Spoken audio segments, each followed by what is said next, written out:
one fear is public speaking. Number 2 is death. So for the average person, that means if you have to go to a funeral, you're better off in the casket than doing the eulogy. That's one of my favorite quotes from comedian Jerry Seinfeld. Madam Toastmaster, fellow Toastmasters, and honored guests. Let's celebrate the fact that you and I are not average people. We are braver, we are bolder, and we are better than we were when we first joined Toastmasters. And I believe we owe a debt of gratitude to the man who brought us all together. How many of you know who Dr. Ralph Smedley is? Raise your hand. A few hands. This is Dr. Ralph Smedley. Picture of him early in his career and then later.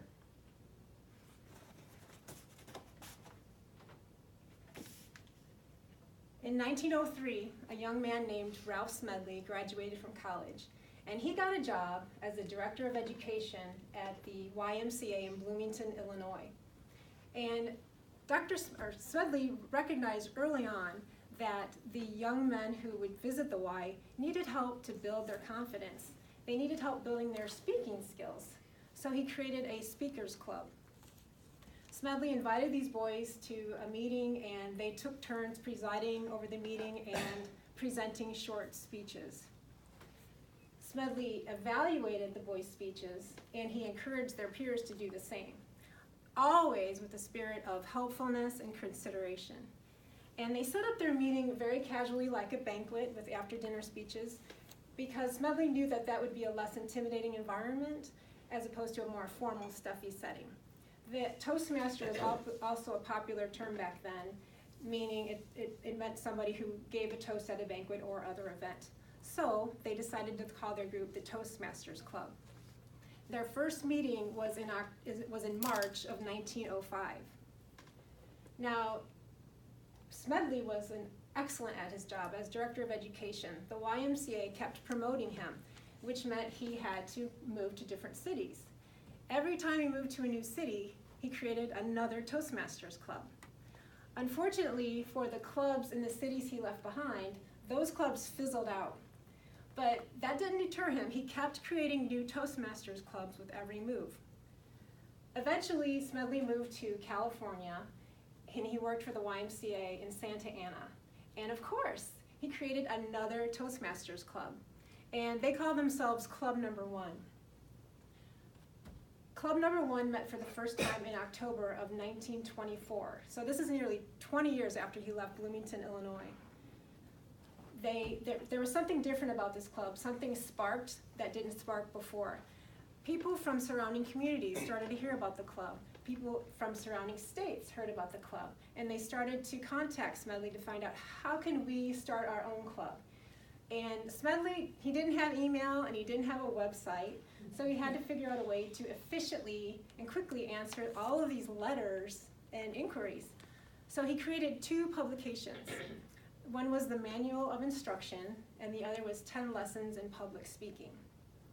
He had these publications copied and bound with paper cover, and he was easily able to distribute them to people who inquired.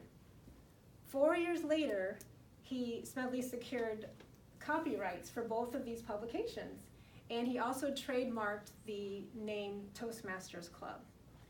And that sets the stage for what we know now as Toastmasters International. And think about it, that was 90 years ago, and we're all here because of Dr. Smedley's vision and persistence. In honor of the 90th anniversary, I have some Toastmasters trivia. Toastmasters is a worldwide nonprofit educational organization. There are currently 143 countries. There are 16,600 clubs with 357,000 members. And if you're 18 or older, you can join Toastmasters. In 1973, Toastmasters started allowing women to join the club, so thankfully for us. And this year, in 2018, they have been based in California ever since Dr. Smedley moved there. This year they moved to Colorado. They simply outgrew the space in California, and it's more affordable in Colorado. And every day people are joining Toastmasters. There are new chapters being created. Toastmasters magazine, you may recognize this. If you're a member of Toastmasters, you get this in the mail every month. And this was created in 1933, so it's 85 years old already. And Dr. Smedley used to write articles for the publication.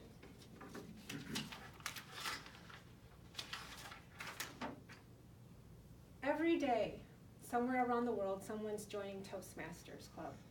It's a global network that gives a safe and supportive environment for people to develop their communication and their creativity and leadership skills. I want to thank all of you, for my fellow Toasties, for making Toastmasters the Tuesday nights one of my favorite nights of the week. And I want to thank Dr. Smedley, the man who brought us all together.